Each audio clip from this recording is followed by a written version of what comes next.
Hey everyone, and welcome back to another episode of The Brush Sauce. I have a special guest today, Jack Baker. He'll be coming on showing us how he colorizes black and white images.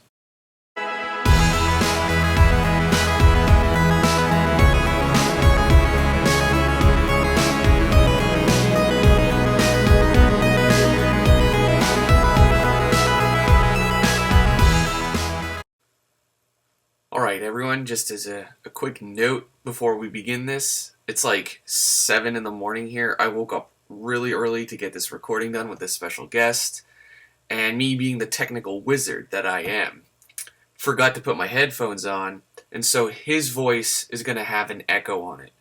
And not his fault, it's all mine. You can still understand him, but we don't have the luxury to re-record this, so and my apology. I have Jack Baker with us today. He's going to show us some tips and tricks on how to colorize a black and white image. You can go to his website at jackbakerdesign.com. He's got some great stuff. He has his blog as well is loaded with lots of good art and all kinds of... He does different series, and you can find him on the social medias. We see you have a link right here at the bottom right. You have Facebook, you have YouTube, LinkedIn, Twitter. And be sure to sign up for your newsletter, of course. Really valuable stuff. I'm on Instagram as well, but I haven't got the okay. my website for some reason. Where can everybody find you on Instagram? That's Jack_Baker_art. All right, sounds good. So yeah, I saw your work lately. You've been posting some amazing stuff with some beautiful, subtle color palettes. And yeah, you're going to show us today how we kind of can go about achieving a similar effect. I call it moon carvings. Moon carving, awesome. And all right, so how about you walk us through the process on this? Yep. So the first thing I've done is just rough out a draft of the sketch. So I was mostly looking at the sort of main shapes of it and working out the composition at this point. And moving on from there, I went to the main sketch with cleaned up line work. Mm-hmm. And you're working on what is it called, a Wacom or Cintiq, right? Yeah, I'm on the Wacom Cintiq for 22 HD. Oh, nice. So I did have the 13 before then, but it was getting a bit small it was just too small to work on really, so I upgraded to the bigger one. And why don't you tell us the story on how you got up to this point, where your idea for your images came, and what it's, what you try to say and express with it. Yeah, of course. So for this one, lately I've been painting a lot of female characters, and I wanted to, it's mostly what I enjoy, I suppose, so I wanted to carry on with that sort of theme. I'm really into astronomy as well, so I've been trying to link that into my artwork in some way. The idea for what I'm going with at the moment is almost forming a sort of mythology or religion around these female characters, but around astronomy. So I don't know if they're like descendants from different planets or stars or things along those lines, or they sort of worship those different planets and stars and suns and solar systems and such. So first I do with this one, she's sort of carving a moon shape into the tree. So I don't know, I hadn't decided whether she was a follower of the moon or... Yeah, it's just a basic idea. Yeah. Interesting to hear. Yeah. So once I've got my main sketch done with line work cleaned up, I'll go into sort of blocking in the values with a soft round brush.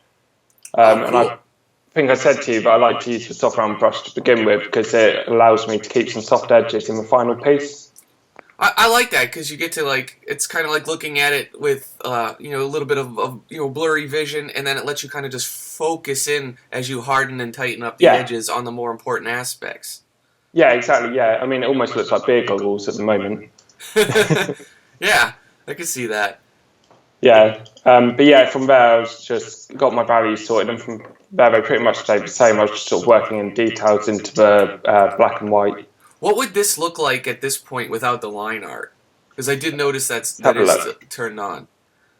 Oh, okay, awesome. So yeah, you can really see how soft you are on the edges, and you get really tight at the point of the character. Yeah, so if I turn those layers off, it's pretty much just the values, but anyway. And it's pretty blobby. Very nice.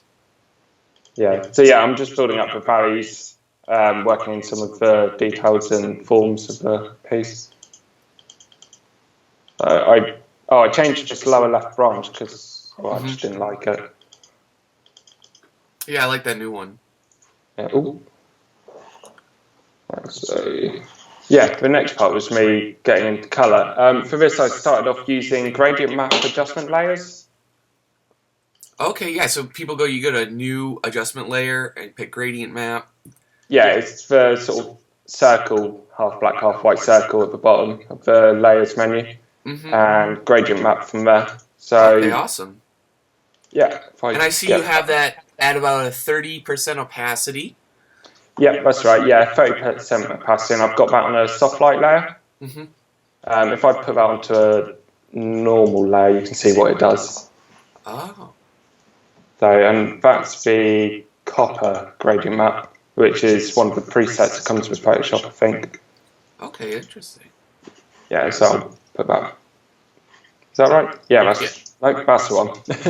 Yeah, I really like what it does to my values. It sort of it does wash them out a little bit, but yeah, I just like the look it gives, and it sort of gives the idea of, or the sort of look of that underpainting that you get in a traditional painting. Next one was sort of starting to work in some of the colours. Another 10% soft light gradient map. Yeah, it's just a very subtle change, and that's brought in some of the oranges and purples I wanted to go for. I have the idea in my head of a sort of orange, purple, and green colour scheme. Very nice. For this painting. Yeah, so again, that's soft light, and I think this is a gradient map I made myself rather than one of the presets. But often I'll grab one of the presets and just sort of alter it to look how I want it to. Right, you could adjust the sliders, you can make and alter each individual little color. Yeah, exactly, yeah. And what I was going to say is with the sliders, the ones that are on the left side on this end, they sort of represent the darker values in the painting. Oh, okay. So in fact, I could probably show you easier like this.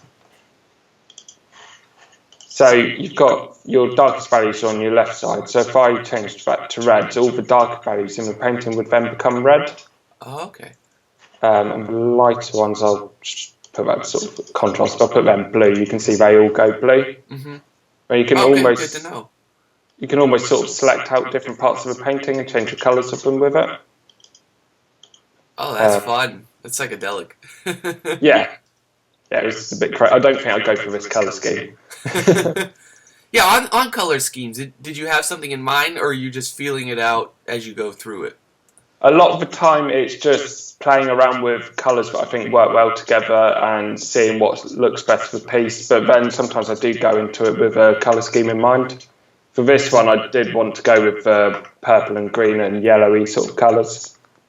Very nice. But I'll often pick a couple colours that are quite close to each other on the colour wheel and then go with a small amount of the colour that really contrasts with them.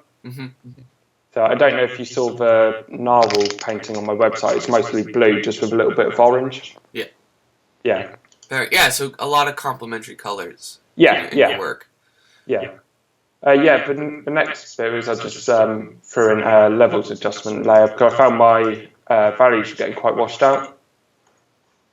If I take a line where you can see what I mean, and it's just over this middle part where the focal point is, just to bring those values out a bit more. Then I used a layer mask to remove the parts I didn't want. A very non-destructive way of working you have going here so far. Yeah. You can make lots of subtle adjustments without kind of permanently altering things. Yeah. Oh, yeah, definitely. There's lots of room for error as well with it. I mean, if you did something you didn't like, you can easily get rid of the layer. So, next up's where some of the colours really start to come in. Yes. Which is another gradient map adjustment layer. That one's soft light again at around 30%.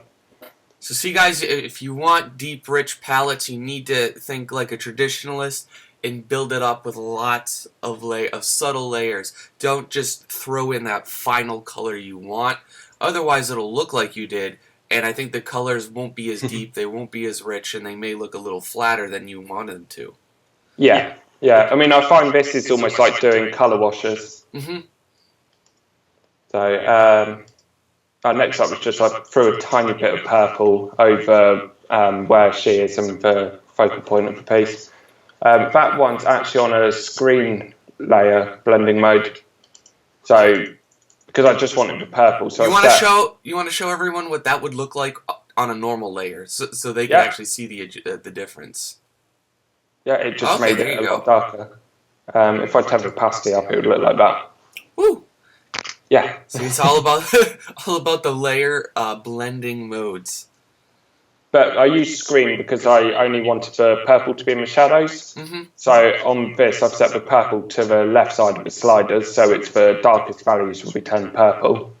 And then the lighter values I've set as black. And with the screen blending mode, everything that's black doesn't show through. Mm-hmm. So it only shows the lighter values. So if I put it back to screen, then you can see it's just the purple that shows through. Very nice. And I had that on about 20%, I think. I just wanted a subtle bit of purple in the shadows. From there, I just bumped up some of the saturation with another adjustment layer. A hue saturation adjustment layer, and then you increased the intensity of the colors, right?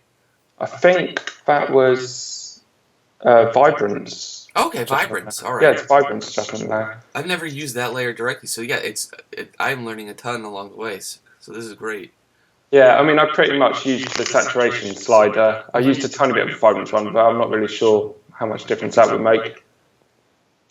Yeah, it's interesting to see. Yeah, but that made quite a lot of difference to the colours. The next thing was I then started using a brush and started actually painting in stuff, which was another blending mode layer. It's a hard light layer this time to bring out some and skin even tones. that one's at 20%, right? Yep, yeah, it's very light. I mean, if I turned that up, it should be bright orange. Okay, and what does that look like while we're at it on a normal layer, so people can really see the difference? Yep. See, that's awesome that can look so. It sticks out so much, and how simple and bold that is. But when you use the right amount of it on the right blending mode, it just pops your character alive. Yeah, that's right. Yeah, and I mean, I've used mostly sort of orangey skin tones, but I've used a lot of saturated reds around her hands and feet and the knees as well. I find around the joints. A bit more. Yeah, you're a bit pinker around those areas. So very nice. That's just 20% on hard light. Mm-hmm. And then it's another hard light layer just to bring some more yellow into the background, which again is turned right down. Very cool. Yeah. And after that, that's just a hue saturation layer to drop some of the saturation because it was a bit too much. So, and after that, that's all the adjustment layers done, and I just went into painting opaquely. On top of everything. Yeah. So the next thing was starting to bring in some of the details in the tree. I don't know how well you can see it because the sun's reflecting on my screen. I can't see it. It's looking clear on my end. Yeah, that's all right, Ben. If you want to zoom in like one more level as you go through these layers, that would be great. Yeah. Perfect. Just like that. Yeah, I'll close this box as well. Yeah, what was next? Oh yeah, here I used a photo texture actually to bring in some of the texture into the bark of the tree. I'm drawing on this now. Yeah, just a small amount to get some of the texture going on the tree. Very subtle. Which I've then, on the next layer, I've gone on top with a normal brush again, just a hard brown brush, and started bringing out some. I love that layer. That really brought the tree out. Yeah, and I wanted to try and keep most of the details around this central sort of area, because that's where my focal point was, and then sort of fade out to have less details around the edges of the painting. I like your philosophy because that's that much less time that you have to commit to everything else. There is that as well, yeah. It's a good approach for a lazy painter. Not that I'm calling you lazy, but I certainly know I am, and I look for any excuse not to detail something that I can. Oh yeah, definitely. If you can find a way to be much quicker, then why not? Yep. But I mean, the idea with that is really, if you're looking at something, directly, you'll see all the details of exactly where you're looking, but all your peripheral vision will be, you can see it there, but you don't see the details. You just sort of see the shapes. Mm-hmm. So that's the idea with that, really. What's next? Oh, I changed the hair.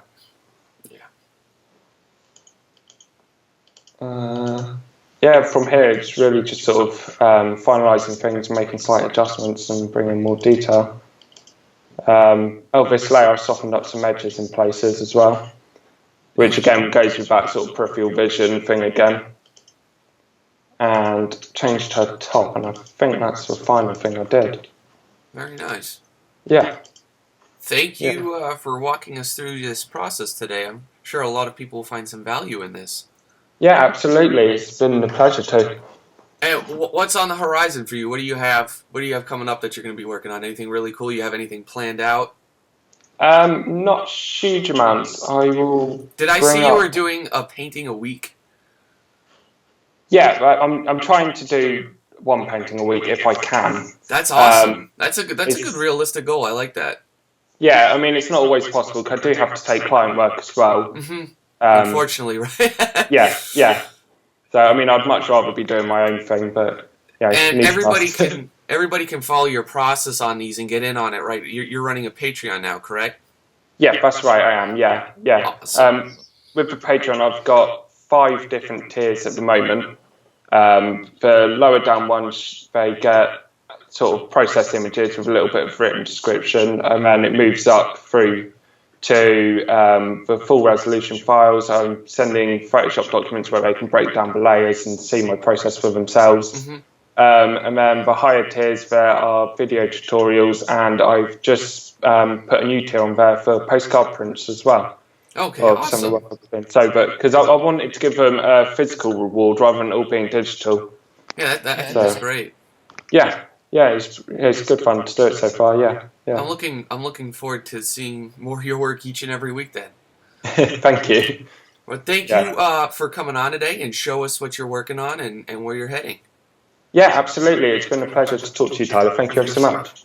Thank you for watching my video. If you found it helpful, please leave me a like. If you want to help me out, please share it with your friends. I'm also on Facebook, where I have a subscribe button where you can get newsletters and discount info. I'm also on Twitter, where I update and post images almost regularly. If you want a chance to mingle and meet other like-minded individuals such as yourself, join the Brushtosh community. Free and open to anyone, of course through the Google+.